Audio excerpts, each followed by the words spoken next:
Mapagpalang umaga po sa inyong lahat. Tayo po ay narito upang purihin at pasalamatan ang aking Diyos na buhay.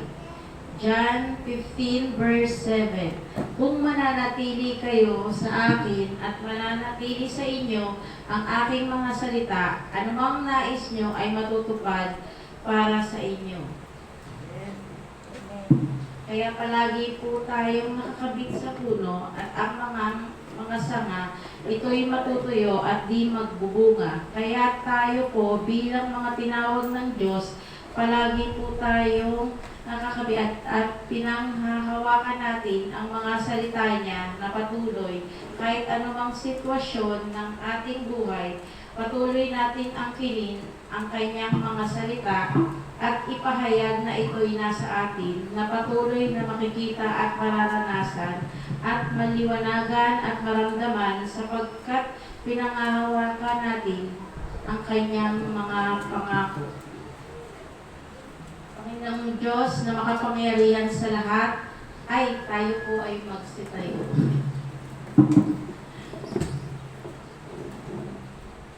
Panginoong Diyos na makapangyarihan sa lahat, Diyos na may-ari ng langit at lupa, na may akda ng buhay namin, pinupuri at sinasamba ka namin sa umagang ito.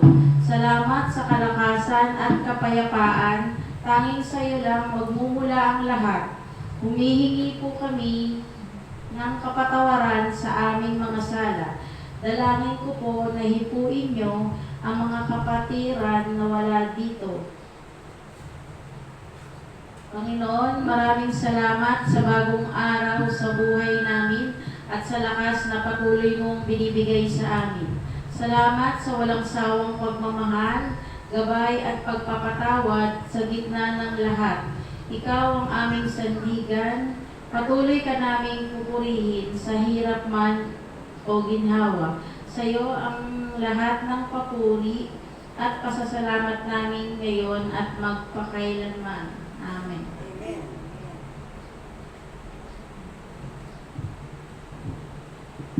Tinatawagan ko po ang music team.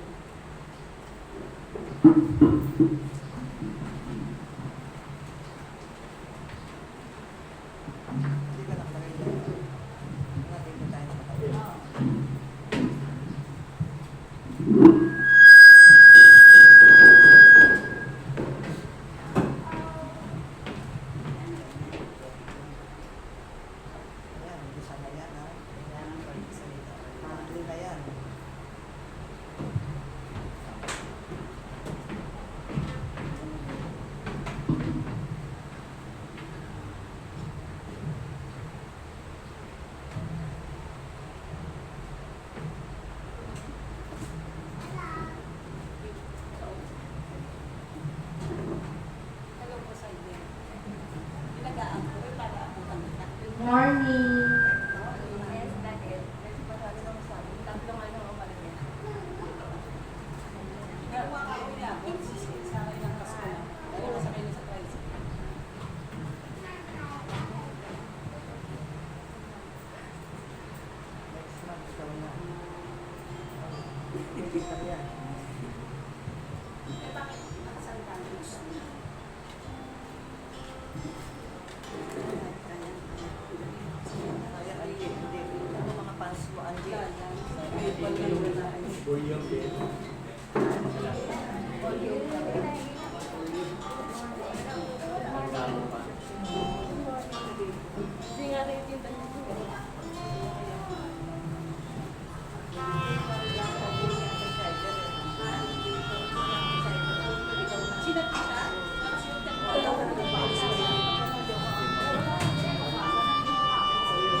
Ayos sa'yo.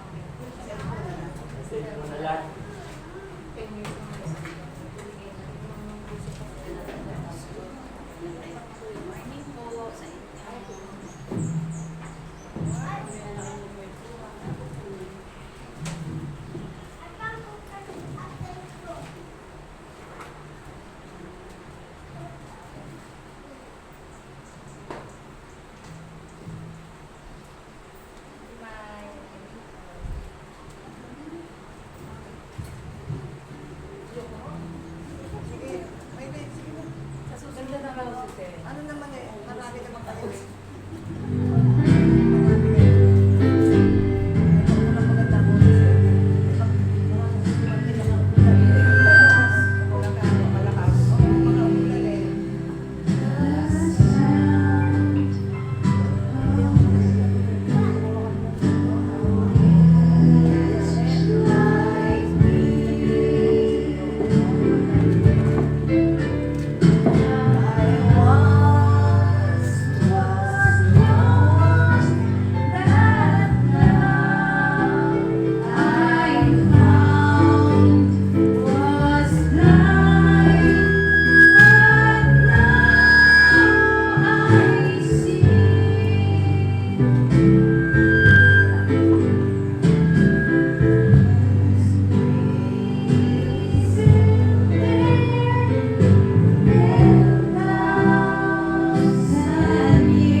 Oh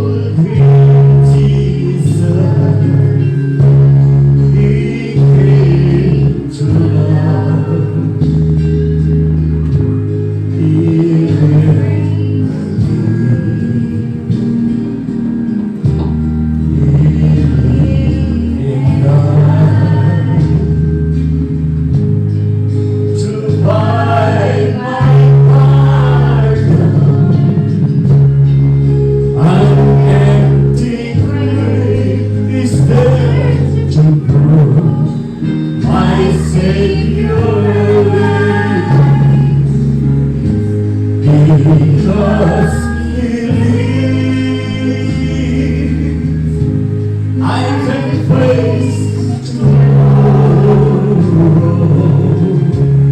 Because He lives, all fear is gone. Because I know He holds my future. My life is worth the living just because He lives. All sweet to hold. And you were made and feel the pride and joy in it. But greater still, the calm assurance we can face uncertain days because He lives. Because He lives, I can face tomorrow. Because He lives, all fear is gone. Because I know He holds my future. My life is worth the living just because He lives. And then one day I cross the river. I fight life's final war with pain. And then as death gives way to victory, I'll see the light of glory. I'll know He waits. Because He lives, I can face tomorrow. Because He lives, all fear is gone. Because I know He holds my future. My life is worth the living just because He lives. Because I know He holds my future. My life is worth the living just because He lives. Praise God. Purihin po kami, Lord.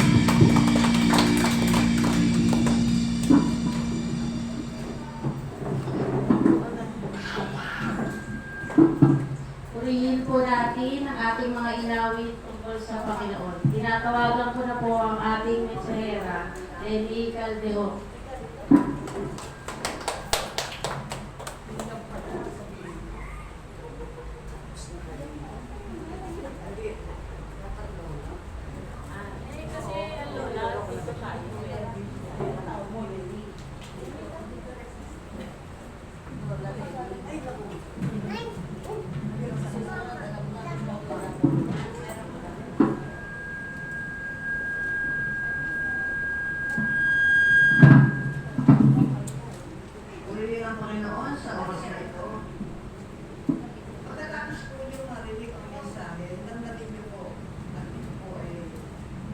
hindi kinakaukulan bawat isa. Tunay na ito po ay magpapabago sa atin kung ito po ay ating tatandaan. Tunay na po.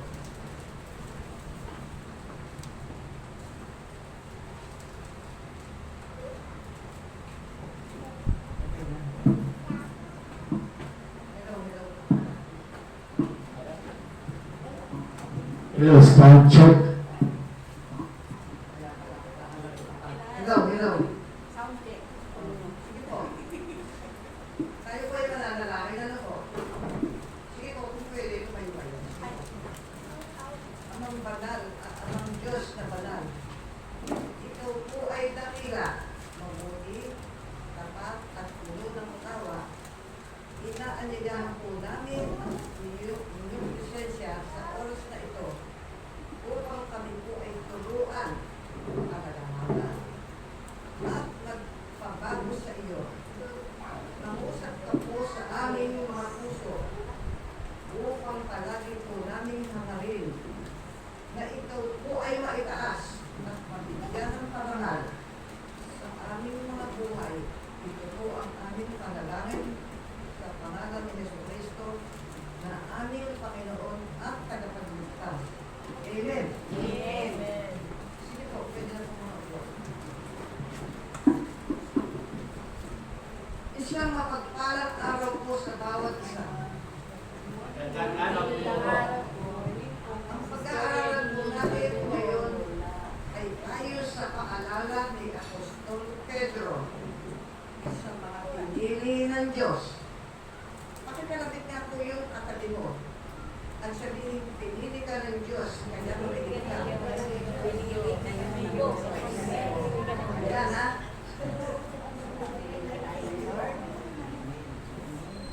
Kaya ikaw ay pinili ng Diyos.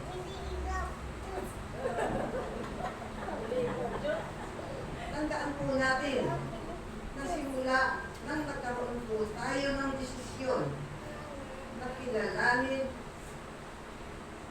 tanggapin si Jesucristo bilang ating Panginoon, tagapagligtas. Hindi po ito natatapos dito. Natatapos ang lahat, kundi ito po ay simula pa lamang upang tayo ay mamumuhay bilang binago ng Diyos. Isang paalala po para sa atin sa lahat ng ating pamumuhay ay dapat kapitaan bilang binago ng Diyos.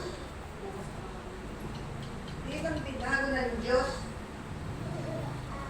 dapat po yung dati nating masamang ginagawa noon ay hindi na nakikita dapat sa atin ngayon. Hindi po ba? Amen. Bilang isang Kristiyano, bilang pinili ng Diyos, dahil kapatid, kasama ka sa pinili ng Diyos. Bilang pinili ng Diyos, namumuhay ayon sa gawain ng banal na Espiritu. Ayon po sa unang Pedro 4:1 hanggang 6.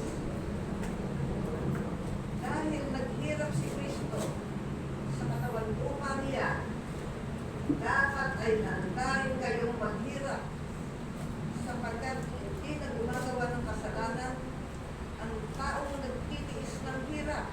Number 2, hindi na siya sumusunod sa masasama niyang ugali, kundi sumusunod na siya sa kalooban ng Diyos. Number 3, kaya huwag na niyong gawin ang mga ginagawa ninyo noon, ang mga bagay na gusto mong gawin ng mga taong hindi kumikilala sa Diyos. Puno lang kahalayan ng buhay ninyo doon at sinunod ninyo ang nasa ng inyong laman. Palagi kayong nagtitipon-tipon para mag-inuman, gumawa ng mga bagay na hiyang-hiya,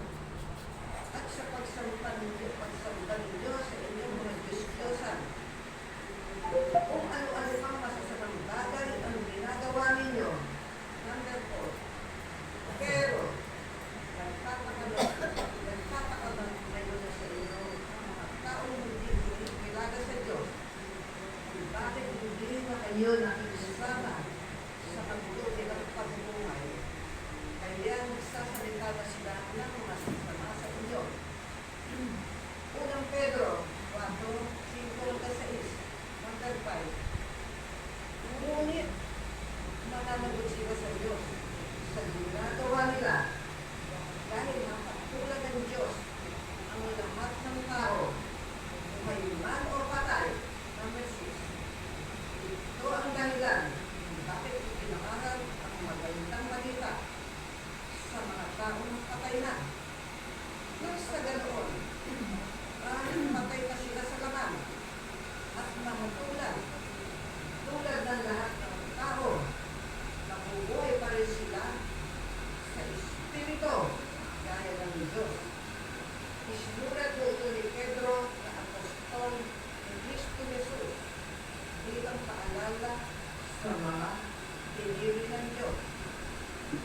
Napapasa ito ba? Unang Pedro 4:1 hanggang 2. Dahil naghirap si Kristo sa katawan lupa niya, dapat ay hanggang kayong maghirap. Isang Diyos nagpakababa sa katawan tao, walang kasalanan, namatay sa krus upang pasanin ang ating mga kasalanan, upang bigyan tayo ng bagong buhay kasama ng ating Ama sa langit. Ayon po sa unang Pedro 4:1, sapagkat hindi na gumagawa ng kasalanan ang taong nagtitiis ng hirap. Ibig po sabihin ng nagtitiis, kapag po may taong mahirap makaintindi ng mga instruksyon, pagtatanong pa rin sa iyo, ay makatatlong ulit na po kapapaliwanan at paalala na dapat niyang gawin. Dapat dahil ginagawa na nandoon pa rin yung pagtityaga at ipaliwanag ulit. Tandaan po natin, hindi lahat ng tao ay mabilis ang pick up. Yung kapag ako nagsabi ka ng isang beses, nauunawaan niya agad ang iyong ibig ipaliwanag. Kaya bilang pinili ng Diyos, pinapaalalahanan po tayo na magtiis. Napalad ka po, isa ka sa mga tao na kapag pinagpaliwanagan, okay na. Pero meron po talagang taong mahirap umintindi.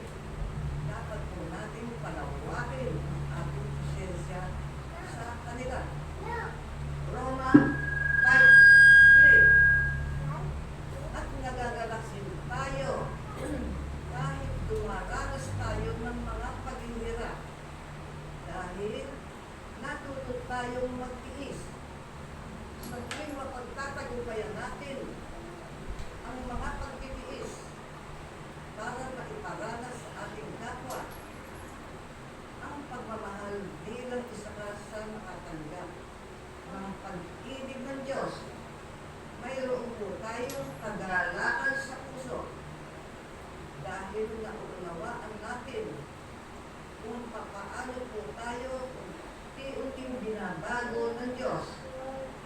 Yung dating maigli ang pasensya, ngayon, nadagdagan na ang kanyang pasensya. Yung dating magagalitin, kunti na lang at patuloy pa naman papabago sa Diyos. Amen? Amen. Dahil nagkakaroon po tayo na kapayapaan at kagalakan sa mga magandang pagbabago na ginagawa ng Diyos sa ating mga buhay. Amen? Amen. At ang taong nagtitiis ay hindi na po gumagawa ng kasalanan. Yung mga kasalanan na dati niyang ginagawa ay hindi na makikita sa kanya ngayon. Dahil binago na po siya ng Diyos. At kahit nakakasal ka na sa kapatid mo, nakasal ka na sa kapatid mo,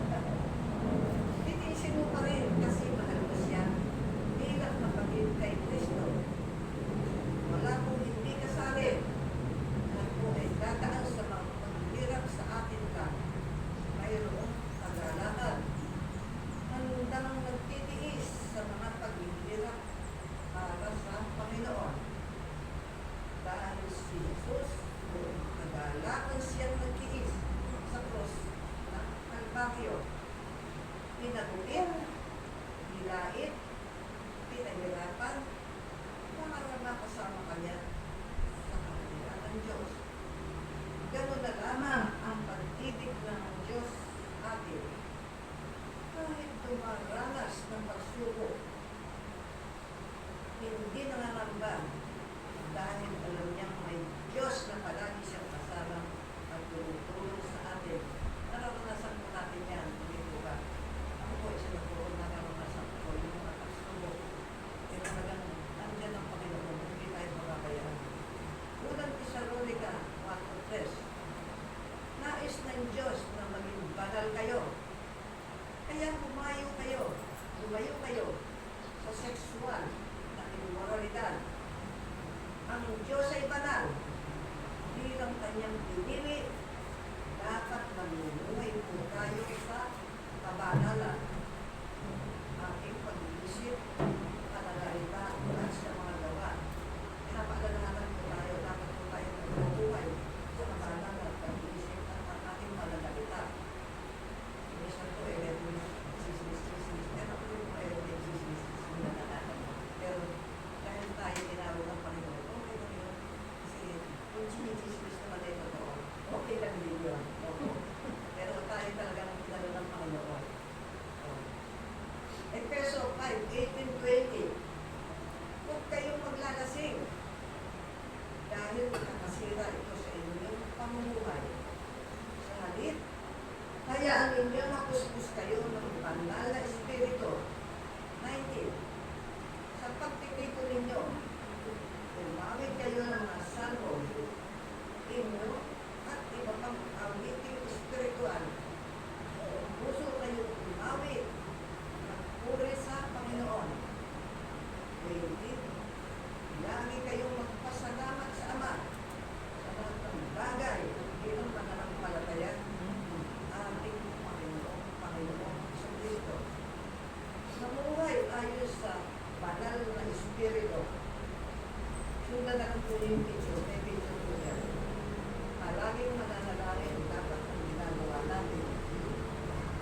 Nakikita ang kahalagahan kapag sama-sama tayo mananalangin upang palakasin ang isa't isa. Gaya po ng ginagawa natin sa simbahan, pag-aaral ng salita ng Diyos. Unang Pedro, hindi na siya sumusunod sa masama niyang ugali, kundi sumusunod na siya sa kalooban ng Diyos. Kundi ang ginagawa niya ay sumusunod sa kalooban ng Diyos. Unang Pedro 4:3. Kaya huwag na niyong gawin ang mga bagay na ginagawa niyo noon. Mga bagay na gusto gawin ng mga taong hindi kumikilala sa Diyos. Puno ng kamalayan ng buhay ninyo noon. At nasa ng inyong laman. Palagi kayong magtipon-tipon para maghihuguman at gumawa ng mga bagay na kahiyahiya at sa pagsasamba ninyo sa inyong Diyos-Diyosan kung ano-anong masasamang bagay ang ginagawa ninyo. Puno ng kamalayan ang buhay. Sinusunod ang nasa ng laman. Ano po ba ang nasa ng laman? Yung makasariling pangbuhay na hindi na nakapagpulingan ang Panginoon. Kagaya ng panunood ng madalaswang palabas. Paglalasa sa mga bagay na hindi mo pag-aari. Pagkagumaling sa mga inaalok ng mundo tulad ng mga bisyo, paninigan ninyo, pagsusugal, paglalasing,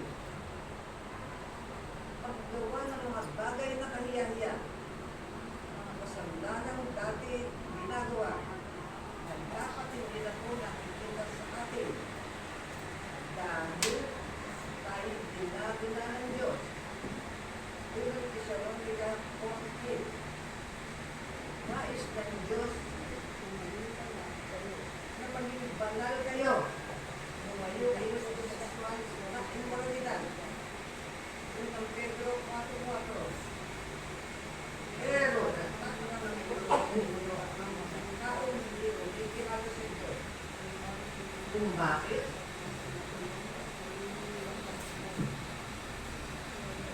kayo nakikisama, hindi na kayo nakikisama sa pagulong at pagulong nilang pamumuhay. Nagsasalita sila ng masama sa inyo. Tama po ba? Kung nagdesisyon kayo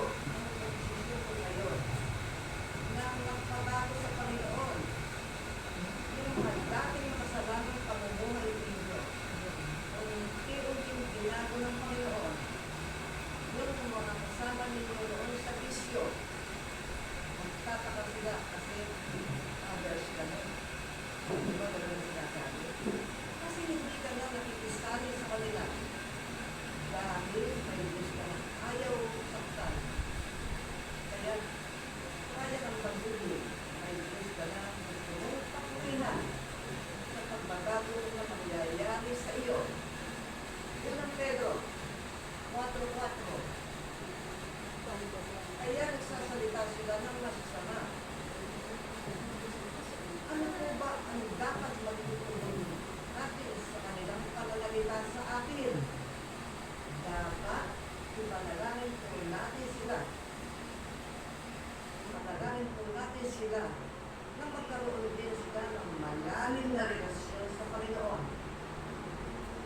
Dahil yun po ang tutulong sa kanila para magkaroon ng puso hanggang sumunod para sa kapurihan ng Diyos. Unang Pedro 4:5. Ngunit, mananagot sila sa Diyos sa ginagawa nila. Dahil, ang tulad ng Diyos, ang lahat ng tao, buhay man o patay, tandaan mo natin, hindi nasasayang o napupuli sa wala. Yung mga sakripisyo at pagsunod natin sa Panginoon. Dahil darating yung oras na lahat tayo ay haharap sa trono ng Diyos at huhusgahan ang ating naging pamumuhay dito sa mundo at pinakamahalaga, ano po ba ang relasyon na mayroon tayo kay Kristo? Unang Pedro 4:6. Ito ang dahilan kung bakit pinaaral ang magandang balita sa mga taong patay na. Mga taong wala na pong pag-asa o hindi nila nakikita yung pag-asa dahil wala po silang relasyon kay Jesus.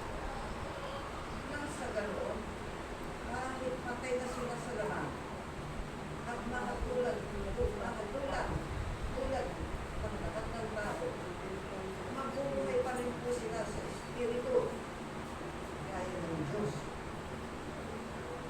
Tulungan po natin sila sa halip patulan natin yung mga pang-aasal o magalit tayo. Kapag tayo nagagawa ng masama ng mga tao wala ng relasyon sa Panginoon, ipanalangin natin na magpakilala at kilalanin po nila si Jesus. Kaya kung nila nagagawang patuloy na mabuhay sa kasalanan, ay hindi mabukas ng kanilang isipan sa liwanag na meron si Jesus. Kaya nasa madilimang po sila. Ito po ay pinapaalalahanan na mabuhay bilang binago ng Diyos at may pusong hanggang magpabago sa pusong hanggang sumunod na ibahagi si Jesus Cristo upang marami ang maligtas. Pinapaalalahanan po tayo na marami po tayo upang marami maligtas hindi lang po tayo. Pagkulay-kulay po natin. Nakikita mo ba ang pagbabago na ginagawa sa iyo ng Diyos? Simula nang nakilala mo siya ginagawa po ba natin ang ating pagbabago mula nung nakilala mo siya? Pagkulay-kulay po natin. Sa anong paraan mo ipakikita na ikaw ay binago ng Diyos? 2 Corinthians 5:17. Ang sino mang wala kay Kristo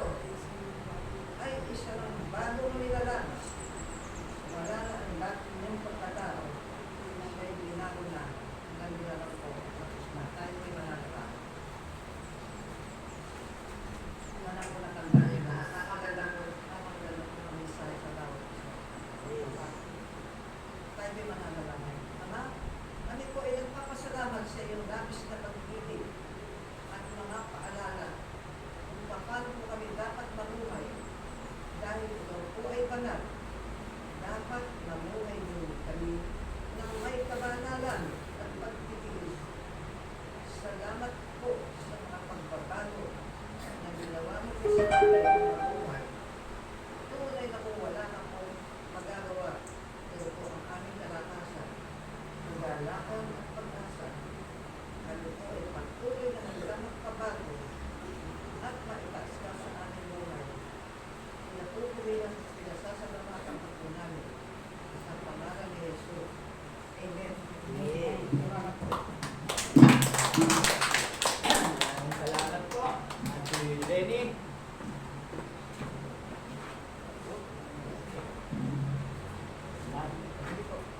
Okay, dahil mga kapa, kaunting karagdagan, no? 10:10 pa lang. Natatapos naman tayo 10:45. So, gusto ko lang ipaliwanag lahat ng sinabi ni Ate Lenny. Tama po yun. Ganon talaga. Dahil tayo ay mga Kristiyano na tumanggap na sa Kanya, dapat nakikita na sa ating mga gawa. Kaya lang, inuulit ko po, hindi ganon kadali. Kasi ako, 35 years na akong believers. Dahan-dahan po na pinabago. Ang importante lang, yung lagi kang nandito sa church tuwing linggo, pagkatapos a-attend ka ng Bible study, mga fellowship, kung ano man, maraming fellowship po.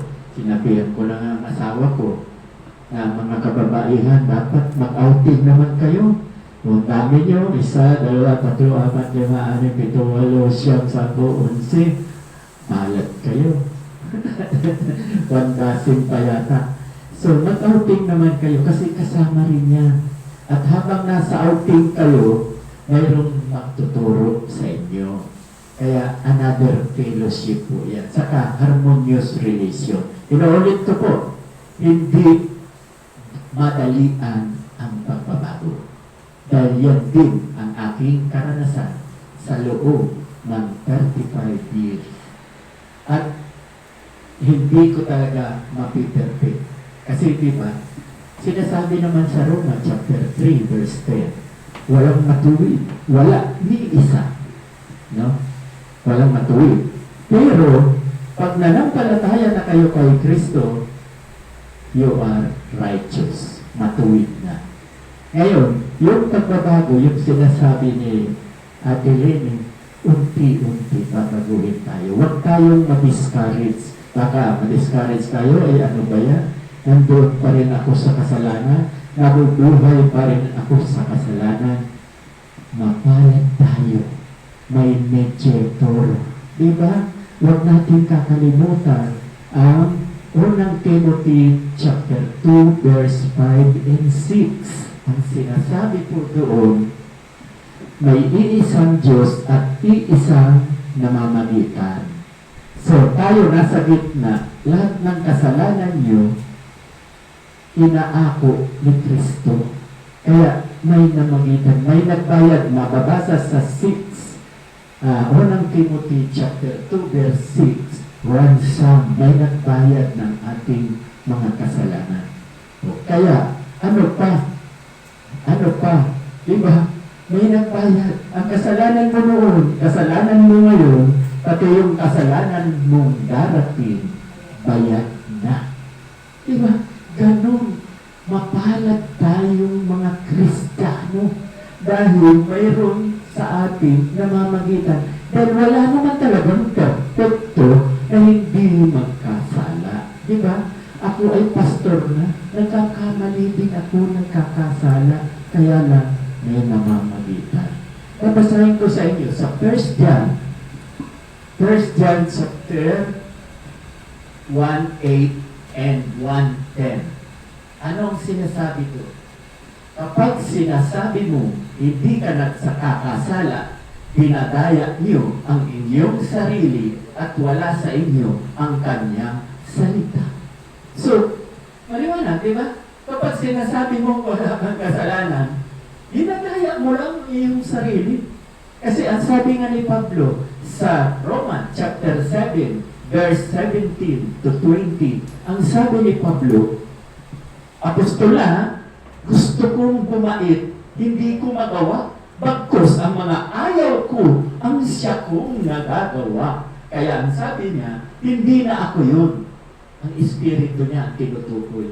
Yung kasalanang nananahan sa kanyang katawan.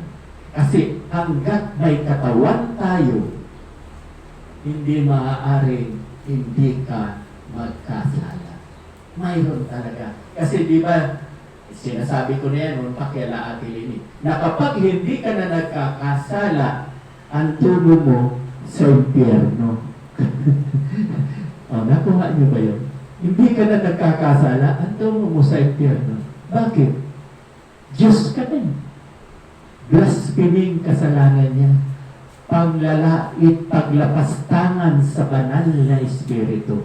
Kasi alam ng Diyos na lahat tayo ay nagkakamali. Ako ngayon, pastor pa, nagkakamali pa rin ako. Humingi tayo ng tawad at magpalakasan tayo. Basahin niyo sa Hebreo chapter 10, verse 25. Tayong mga Kristiyano dapat laging nagpapalakasan, laging dadalo sa anumang fellowship. Hebreo chapter 10, verse 25. So, bakit? Bakit lagi tayong magpalakasan? Subukan mo na nag-iisa ka na lang. Subukan mo na walang fellowship. Kaya ko na ang sarili ko. Madaling matukso. Nag-iisa. Yun ang inaabangan ng ng lobo sa Bible. Yung lobo, diablo yan. Yan ang inaabangan na kapag nag-iisa ka na, nangihina ka na. Anong makukuha mong lakas? Nag-iisa ka. Ano ang makukuha mong payo ng kapatiran? Tulad ng sinasabi ni Ate Lini. Tama ang kanyang payo. No? Ano ang sabi ni Ate Lini?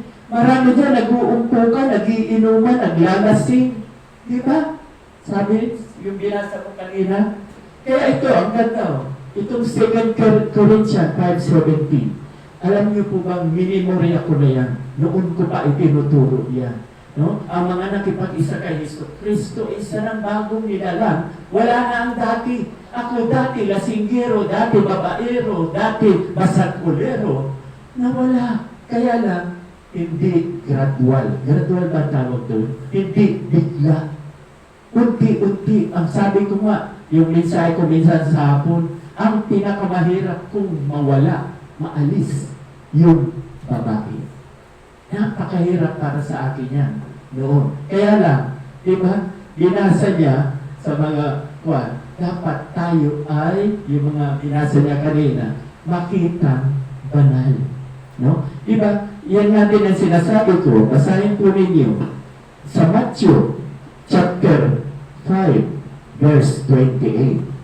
Ang sinasabi po sa Matthew chapter 5, verse 28, huwag mong pagnasaan ang iyong kapwa. O, halimbawa, di ba?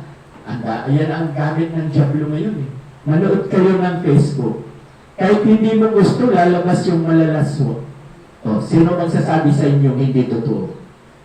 Ang magsasabing hindi totoo, walang cellphone. Good! Hindi ka maiiwasan mo ang tukso kasi ang sabi doon, pag pinagnasaan mo yung mga babae niya, siyempre, hindi lang naman ang babae ang pinagnanasaan, yung lalaki din eh. Pinagnanasaan din yan. Okay, so, vice versa yun. So, ang kasalanan mo kapag nagnasa ka sa iyong kapwa ay, yung binasa niya kanina, yung unang Thessalonica, chapter 4, verse 3, yung sinabi niya. Verse 3. Okay, yung pangangalod niya, pag nagnasa ka sa kapwa mo, pinagnasaan mo, nangangalunya ka na. Adultery. So, liliwanagin ko po.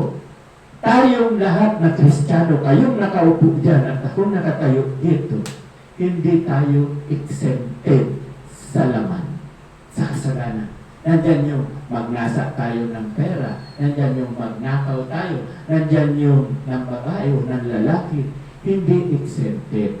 Kaya lang, ang sasabihin ko nga sa inyo, pero huwag naman kayong mag-abuso.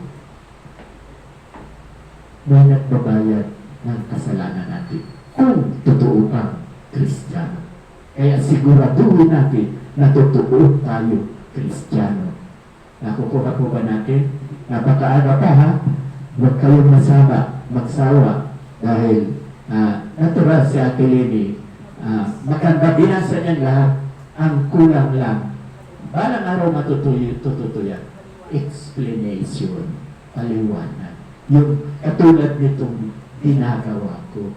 Yung aktual na nangyayari sa buhay natin at aktual na sinasabi ko rin. Di ba? 1 John 1:8, kapag sinasabi mo wala kang kasalanan, dinadaya mo ang iyong sarili at wala sa iyo ang kanyang salita. 1 John 1:10, ang sabi doon, kapag sinasabi mo wala kang kasalanan, ginagawa mo sinungaling ang Diyos at wala sa iyo ang katotohanan. Nakuha ba natin?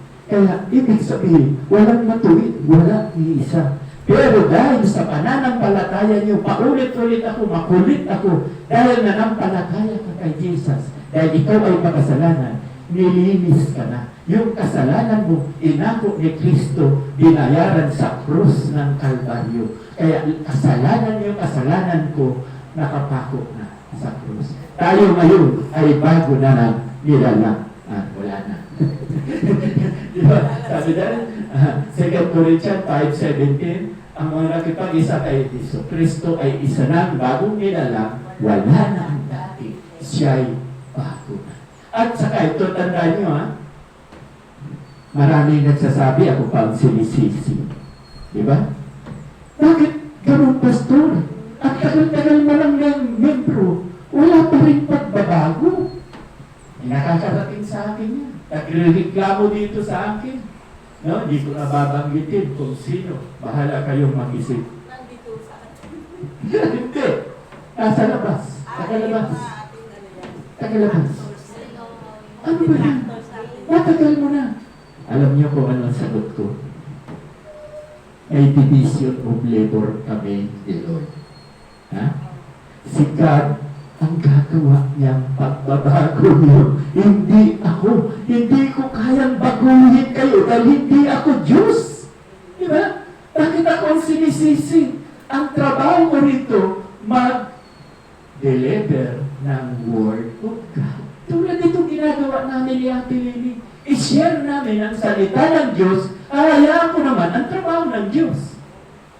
Siya ang kikilos sa inyo. Siya ang babago sa inyo. Hindi ako. Tatlo na po ang pumunta sa akin yan na tagalabas. Ganon ang sabi sa akin. At tatlo sila napahiya. Bakit? Yun ang simple lang. Hindi ko trabaho yan. Hindi ko Diyos yan. Diba? Trabaho ng Diyos yan. Katulad ng isa, sabi, ano gagawin ko rito sa rebulto? May nagsabi sa akin yan. Dudurugin ko na ba? Itapon ko na ba? Hindi ko rin trabaho. Hindi ko kayo uutosan na itapon nyo. Bakit? Abay, kung merong naniniwala sa loob ng sambayan, galit. Bakit? Papatay pa ako rito. Loko-loko yan si pastor eh. Naniniwala ko na yun ang Diyos ko eh. Yung Diyos-Diyosan ng mga binanggit niya. Tapos kinatapon ko. Anong sagot ko sa kanya? Kapatid, hindi ko trabaho yan. Trabaho ng Diyos yan. Ang Holy Spirit ang magpapaunawa sa inyo na ang ginagawa ninyo ay kasalanan. Pagsamba sa Diyos-Diyosan. Nakukuha po ba natin? Huwag niyo nang tanongin ako kung sino-sino yung tatlo. Sasabihin niyo na lang na pastor ako magsasabi. Ano daw? Sasabihin na lang ni pastor, hindi na natin tatanungin. Okay. Kung may oras pa, huwag kayong magmadali. No, sayang. Kasi yun nga, yung explanation, ako ang nag-i-explain. Tama lahat. Biblical yung sinabi niya. Tama lahat yun. Yun lang na yung pagbabago. O kaya lang, nililiwanag ko na ang babago sa inyo, walang iba, ang Diyos. Trabaho niya yan. Nakukuha ba natin? Kaya, prayer, tama yung sinabi natin. Manalangin tayo. Manalangin tayo. Naalaala ko na yung unang Thessalonica chapter 4 verse 3 na sinabi niya na tayo daw ay magpakabanal. Sabi niya, at iwasan natin ang mga immoralidad. Yung tawag sa English niya, sexual immorality. No? Tama po yun.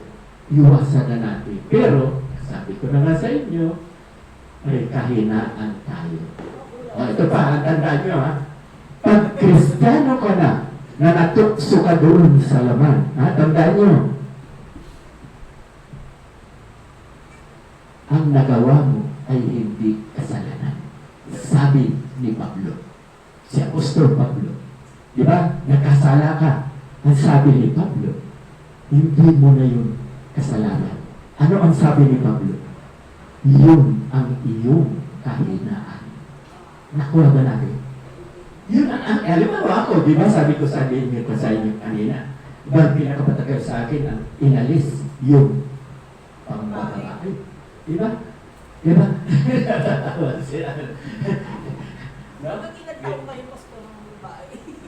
Ano daw? Ilang taon ka daw sa babae. Ay, matagal.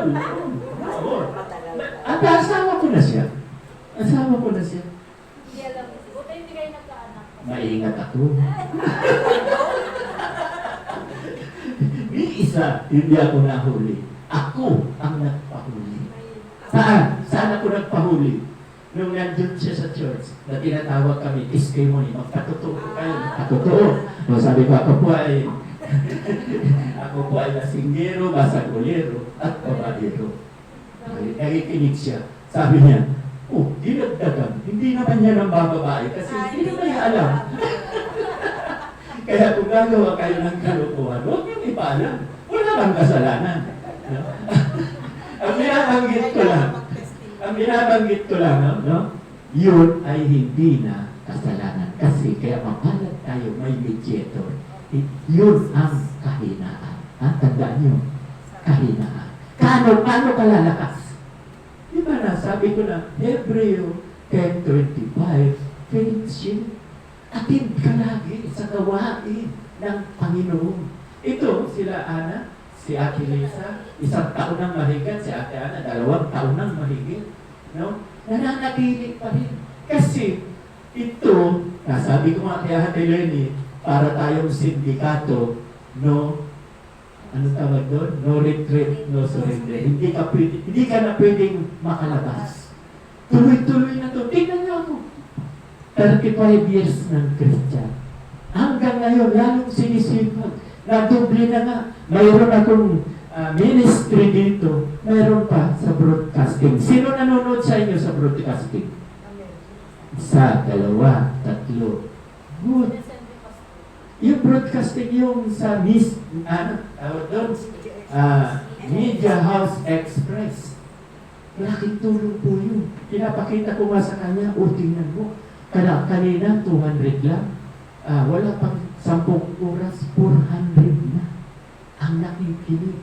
Kasi, yung salita ng Diyos, ang mahalaga, di ba? Ang sa akin, importante, ulitin ko lang, makapag-share ako ng Word of God. Pag narinig ninyo, ang Diyos ang babago sa inyo. Di ba? Makulit ako.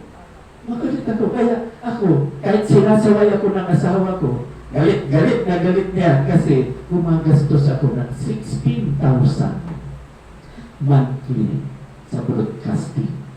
Tinanong ako ng kapatid ko, may sweldo ka pa dyan? Dahil naririnig niya ang broadcasting. Wala. Ano lang? Ako pa nga nagbabayad. Ganun tayo, ikaw pa nagbabayad. Totoo yun. Ako pa nagbabayad. Kaya kung noon, medyo may natitira pang pera sa akin, wala na. Kaya nga tumatanggap na ako ng sahod ng si Jesus ang daan. Nakatanggap na ako ng almost 26,000. Simula nung July. Kasi pinagtibay nila, July may sweldo ako. Hindi ko kinuha, hindi ko naman kailangan. July, August, September, October, November, December, January, February, hindi ko kinuha. Hanggang February. Kaso yung broadcasting ko, nagsimula February, kailangan ako magbayad ng magbayad doon. Kaya sabi ko, Ate Lenny, kung wala lang akong bayarin, hindi ko kukunin ang sweldo ko kahit pinagtibay nyo na. Kaya wala akong magagawa, kukunin ko na. Ayun, nakakuha na ako ng 26,000. Nando, bakit? Ginagawa kong trabaho ko eh. The Word of God. Share the Word of God. The Word. No? Ipangaral ko ang salita ng Diyos. Kasi, meron ba naman kayong Diyos na maririnig? Ang Diyos ba mag-share sa inyo ng salita ng Diyos? Wala.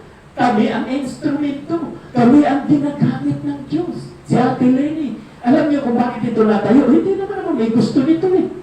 Kaya hindi ako natatakot. Pero masaya ako kayo. Marami kayo. Hindi ako natatakot. Pero hindi na ito magsasara. Kasi ito ay pag-aari ni Jesus. Siya ang nagmamayari nito. Palalaguin pa kayo. Sigurado yan. At pag lumago tayo, walang sakit sa ulo si Pastor. Alam ninyo, diba? Wala na nga akong sweldo. Binibigyan ko ng sweldo yung assistant ko. Para lang ayos ang takbo. At ang sabi ko, reserve officer ka lang. Pag namatay ako, sa'yo na. Ikaw na dito. Wala nang iba. Diba? Nagmadali. Buhay pa ako, pinapatay na. Diba? Buhay pa ako, pinapatay na. Sino ang gustong pumalit sa akin? No? At lumilikha ng pagkakampi-kampi at pagkabahagi. Ako bilang manager na ibinigay sa inyo ng Diyos, pangangalagaan ko kayo na huwag mawasak. Kasi kung patatagalin ko yun, marami tayo, umabot na tayo ng 100, 200, pagdating ng panahon, kung hindi ko pa aalisin yun, mahahati din. Kasi yun ang ugali niya. Kasi di ba, mayroong Panginoon na nagtatanim ng halaman. Sabi ng Panginoon, itong mabuting binhi, itanim nyo. Biblical po yan.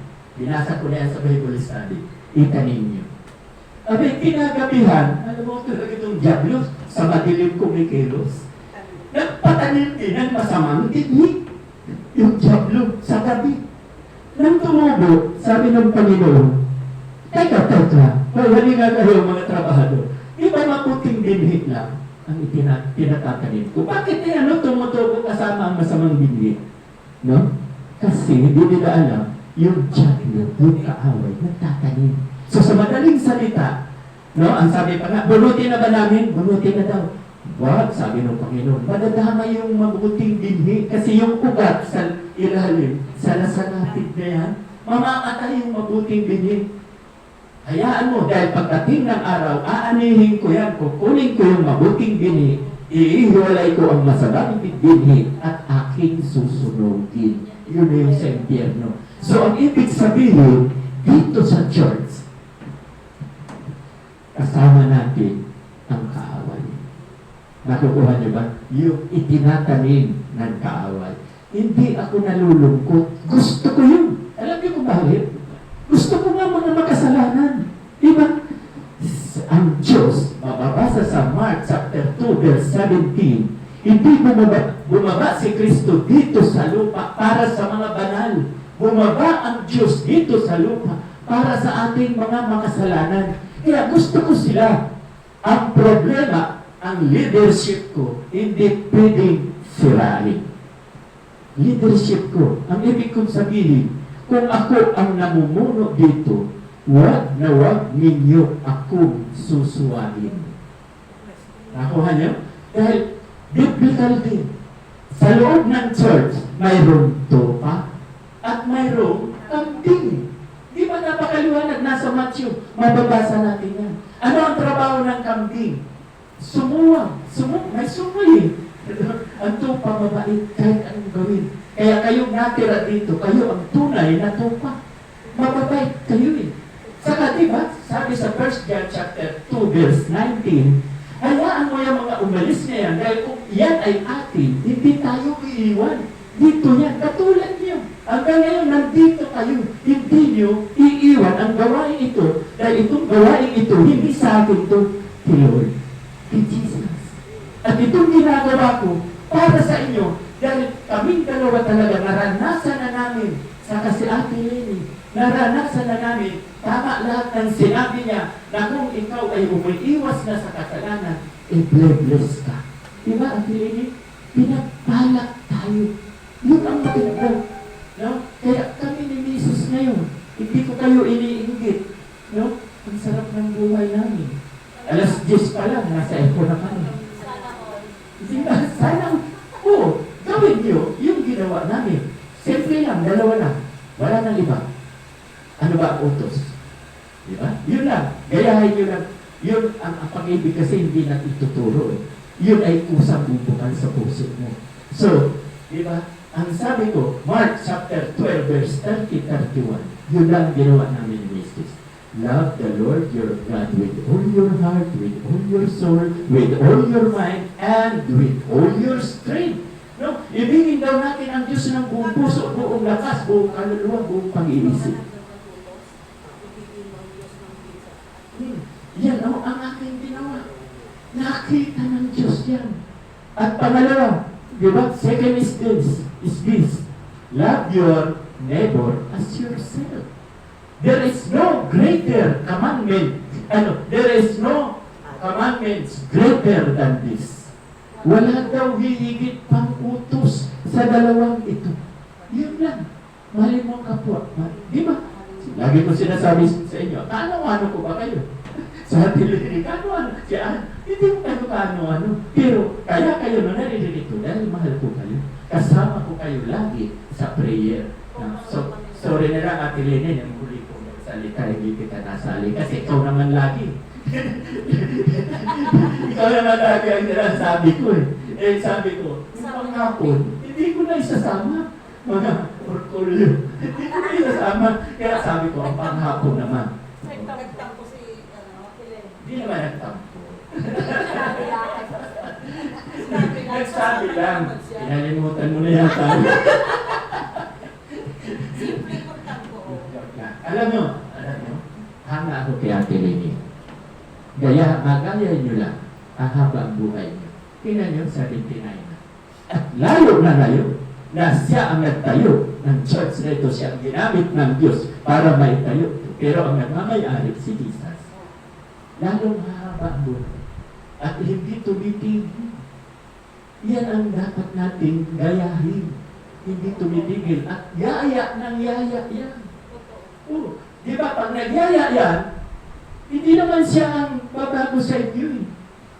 Ang Diyos na ang babago sa inyo. Di ba, napakaganda ng mensahe ni Ate Lenny. No? Kaya, ma-challenge tayong lahat. Tularan natin ang talagang, siya, kami tatlo, tularan niyo. Yun lang. Pero, hindi ko iniutos. Dahil ang gusto ko, mahalin niyo ang Diyos ng buong puso. Yung sarili niyo. Yun lamang po. Okay? So, ay kakanta pa yata ako, no? Para sa koleksyon. Okay? Tapusin ko na.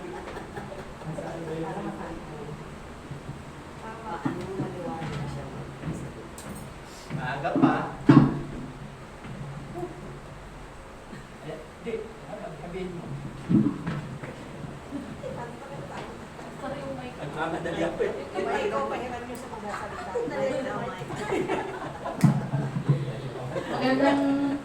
Maraming salamat po sa magandang mensahe ni Lola Lenny Caldeon at ni Pastor Edgar San Miguel. Ngayon po tinatawagan ko po si Pastor Edgar San Miguel sa kanyang special number.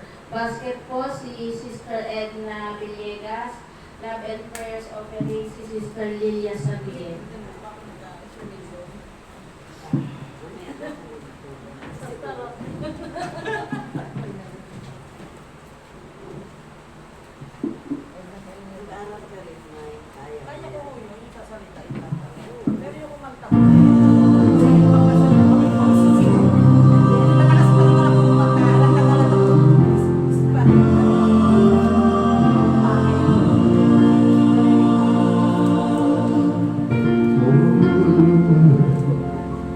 God,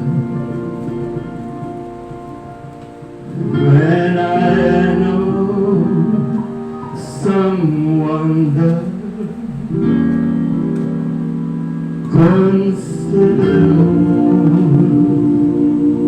the world I had made. I see the stars, I hear the rolling thunder, I bow to the universe display.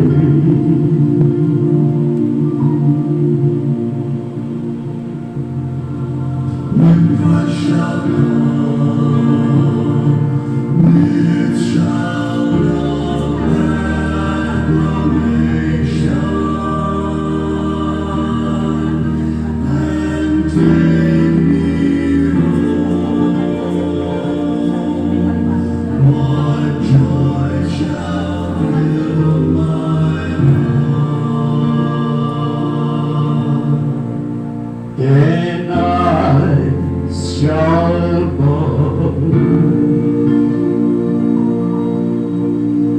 in humble adoration and proclaim, my God, how great thou art. Then sings my soul, my Savior God to thee. How great thou art, how great thou art. This is my soul, my Savior glad to thee. How great thou art, how great thou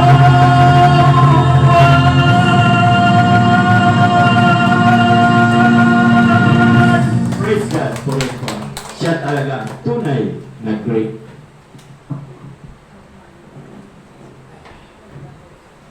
Tayo po'y manalangin po natin ang ating mga handog. Dakilang Diyos, pinupuri ka namin, pinapasalamatan ka namin, iluluwalhati ka namin, O Diyos, sa umagang ito. Salamat, O Diyos, sa mga handog na nalikom, na narito sa aming harapan. Nawa, O dakilang Diyos, paspasan mo po ito, paspasan mo rin po ang mga kamay na nagsipaghandog. Yun ay Panginoon na magagamit namin ito sa ikalalago ng iyong iglesia at sa pagpapahayag ng iyong salita dito sa buong Tabon 1, 2, and 3. Dakilang Diyos, salamat din sa aralin na ipinagkaloob mo sa amin. Nawa, O Panginoon, tumimo ito sa pinakamatabang bahagi ng aming puso, namnamin namin at maipamuhay namin ito. Salamat sa ginamit mong anak mo, Panginoon, na nagsilbing spokesperson mo today. Thank you, Lord Jesus, sa buhay ni Ate Lenny. Nawa ang bawat isa ay nabusog, Panginoon, sa aralin na ipinagkaloob mo sa amin. Thank you po, at ito po ang aming panalangin sa tanging pangalan ni Kristo Jesus. Amen. Magandang umaga po sa ating lahat. Magandang umaga po. So, maganda ang ating bilang ngayon. Kanina, sabi ni Pastor, ransom. Saan ba ginagamit yung ransom? Ay? Sa punsyo. Oo, ano yun? Ano Dapat kinidnap. Pag kinidnap. na. Oo, pagtubos kasi ano yun, salvation na. Kaya, ransom, kahabag-habag pala ang ating buhay. Kung wala pa tayong Kristo sa ating puso, tayo pala ay kanino nakasangla? Sa diablo. Kaya ang ugali natin ay makadiablo. Salamat na lamang sa Panginoon dahil tayo ay Kanyang tinubos. Ang sabi nga ni Pastor, ang lahat ng ating kasalanan, saan na nakatala? Sa krus ng Kalbaryo. Kaya huwag nating i-take for granted yung katubusan na naranasan ninyo ang bawat isa sa atin. Bakit? Ang kanyang ibinuwis ay buhay. Ang kanyang inialay ay kanyang dugo. No?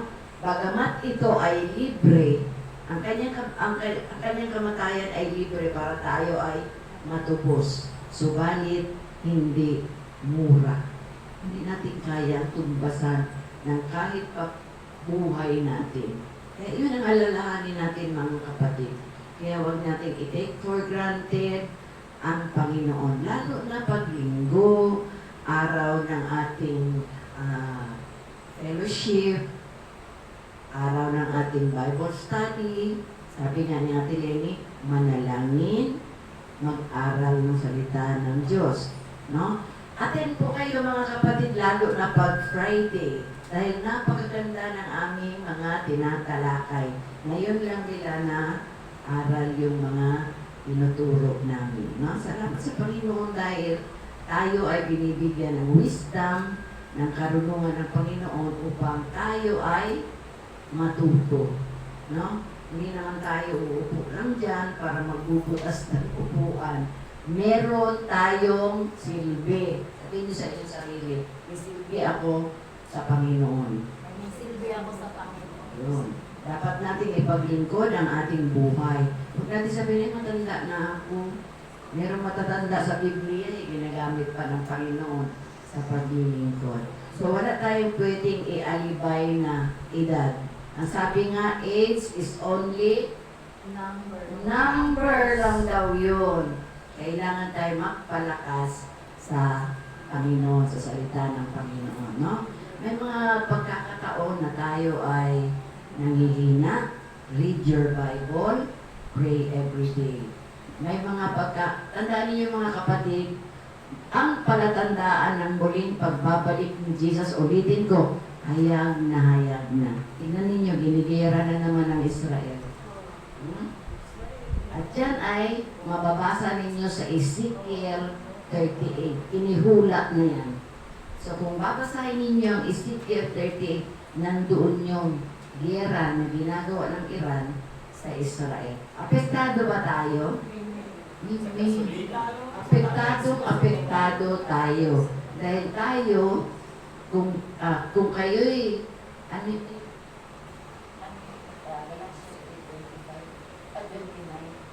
kung kayo'y kay Kristo, kabilang kayo sa lahi ni Abraham at tagapagmana sa lahat ng sa lahat ng biyaya pinamana sa Kanya. So ngayon, tumanggap na ba kayong mga kapatid ko sa Panginoon? No? Amen na. Dahil mga bautisado na kayo. No? Huwag ninyong hayaan na yung banal na espiritu na nasa inyo ay nandyan lang sa loob. Dapat outpouring. No? Huwag yung indwelling lang. Kasi ang Panginoon, kapag tinanggap natin siya sa ating buhay, ang tawag doon, indwelling. Pero ang sabi ng banal na kasulatan, dapat yung banal na espiritu ay outpouring.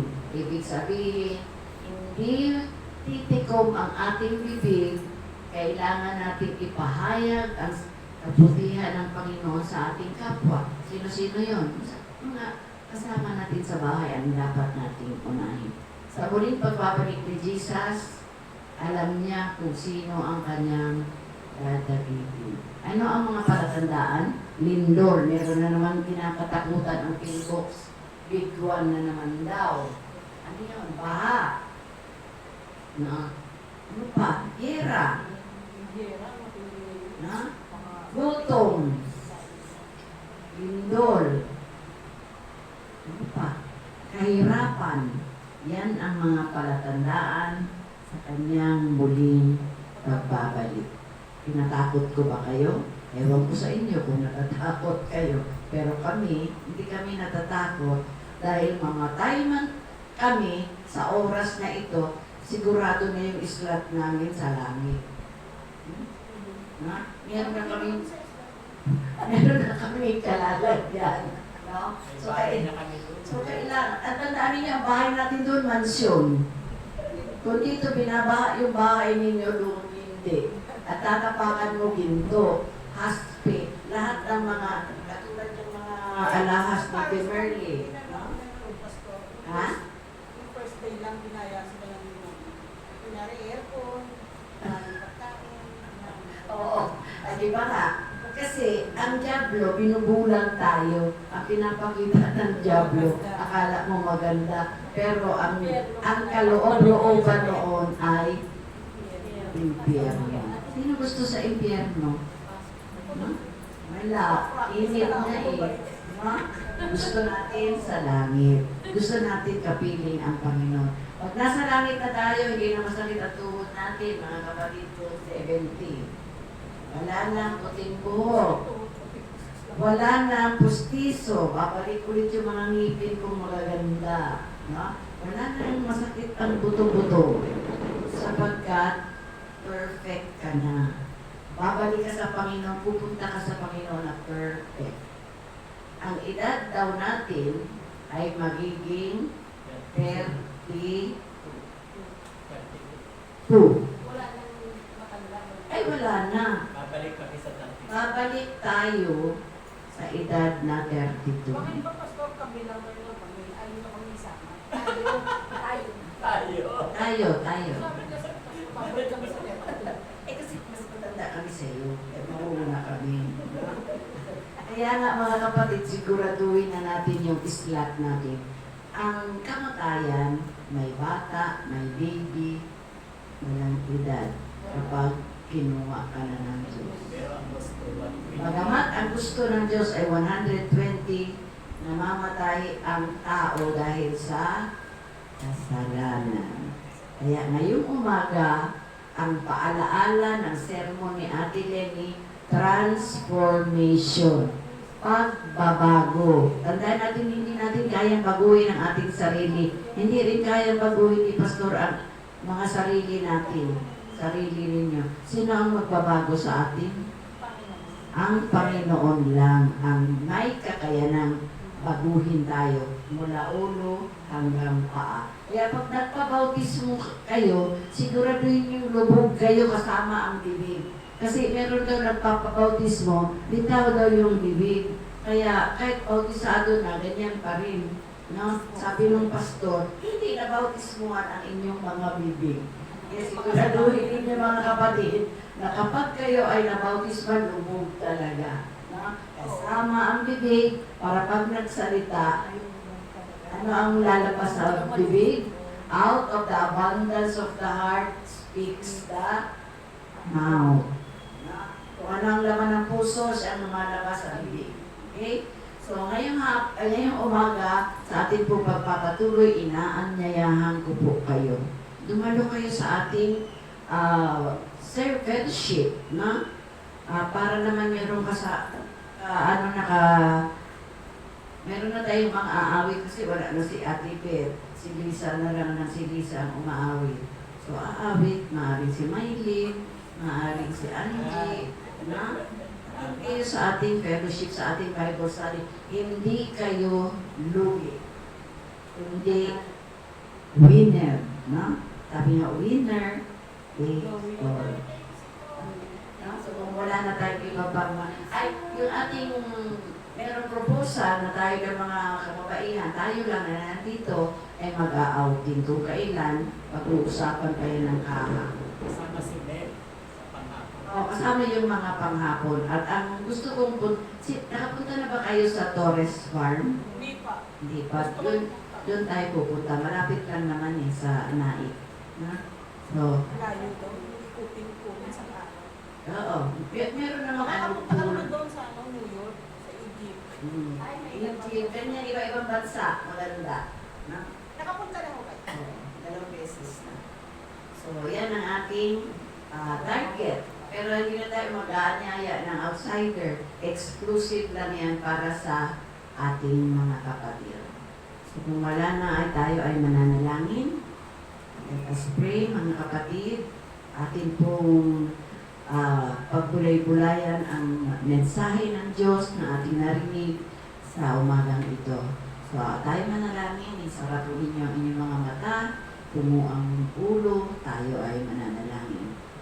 Dakilang Diyos, sa umagang ito, nagpupuri kami patuloy.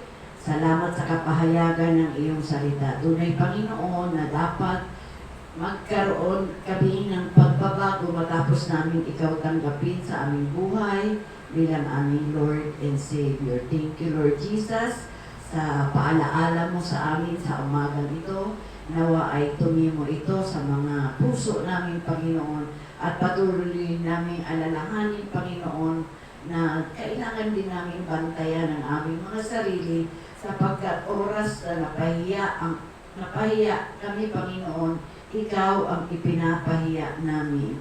Salamat, O Diyos, sa buhay ni Ate Lenny na ginamit mo sa umagang ito.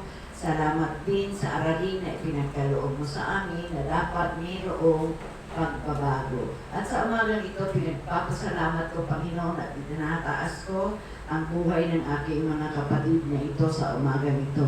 Dinadalangin ko po si Maylene at saka si Angie. Salamat sa kanilang buhay. Salamat, O Diyos, na ginamit mo na si Angie sa presiding. At alam ko, O Diyos, gagamitin mo rin si Maylene. Pagpalain mo po ang dalawang ito at anuman ang kanilang mga plano, Panginoon, nawa ang plano mo ang siyang manaig. Salamat sa buhay nila, Panginoon, na hindi ka nila nakakalimutan. Dinadalangin ko rin si Ana at saka si Tom. Salamat sa buhay ng mag-asawang ito. Alam ko, Panginoon, na unti-unti ay pinagpapala mo sila. At alam ko, Panginoon, na ikaw ay kanilang sinasamba sa kanilang buhay, Panginoon. Alam ko, priority ka nila, Panginoon. Salamat din sa buhay ni Ate Lenny, ni Edna, ni Ate Lisa, ni Lina, at saka ni Ate Seni. Salamat sa at saka si Timerly. Salamat sa buhay ng mga kapatid kong ito. O Diyos, bigyan mo po ng kalakasan, lalo na ang mga may edad ko ng mga kapatid, si Ate Lenny, si Ate Seni, si Ate Lina, maging si Ate Edna. Lord, ikaw po ang nakatungay sa buhay nila. Alam ko, Panginoon, kung ano ang mga pangangailangan ng mga kapatid kong ito. Alam ko, Panginoon, na ang mga himay-may ng kanilang mga laman, Panginoon, ay unti-unti na nananakit. Pero alam ko, Panginoon, you are the great healer. You are Jehovah Rapha. Salamat, Panginoon, na sa pamamagitan ng iyong salita, ang bawat isa sa amin ay gagaling. Salamat din sa buhay ni Lisa, Panginoon. Alam ko, unti-unti, ito yung patunay na patotoo ng pagbabago. Salamat sa buhay niya, O Diyos, na siya ay nagagamit ko maligigi, lalo na sa pag-aawit. Salamat sa kanyang pamilya. Alam ko, Panginoon, na may plano ka sa mga kapatid ko dito. Pagpalain mo po ang bawat pamilya na nandito, Panginoon. Ipagkaloob mo po, O Diyos, ang lahat ng kanilang needs, lalo na ngayon sa pasukan, may mga anak, Panginoon, na naliliit na nag-aaral.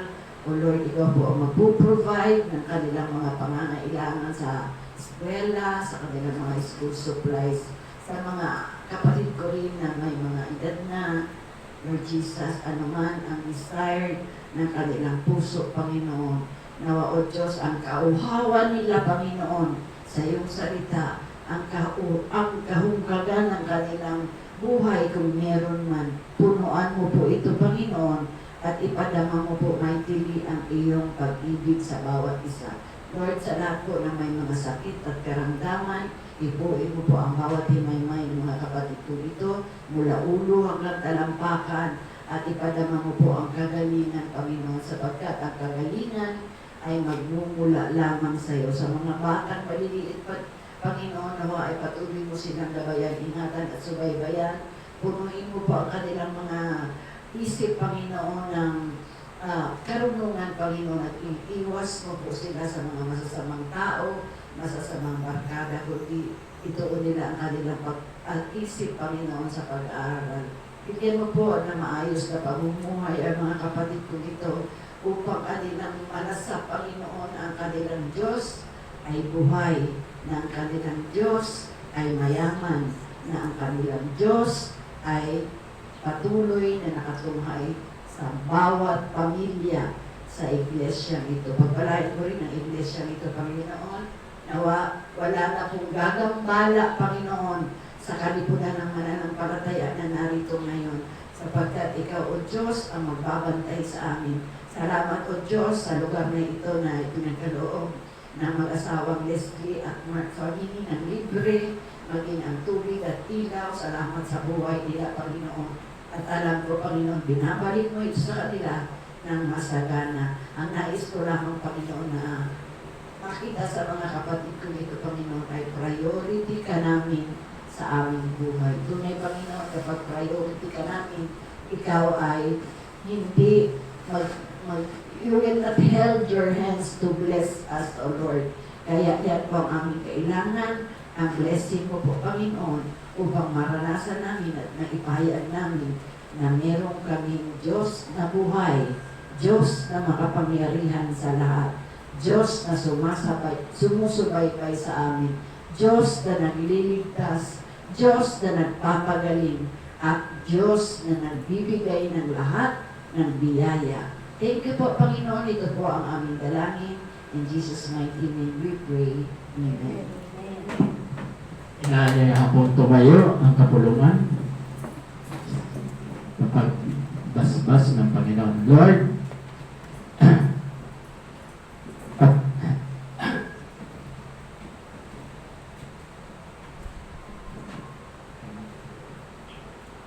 dali.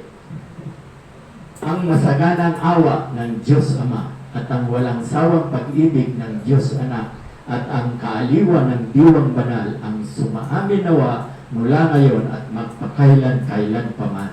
Amen at amen. Magandang araw po sa ating lahat. God bless us all and see you all next Sunday. At sa Friday, meron tayong gawain.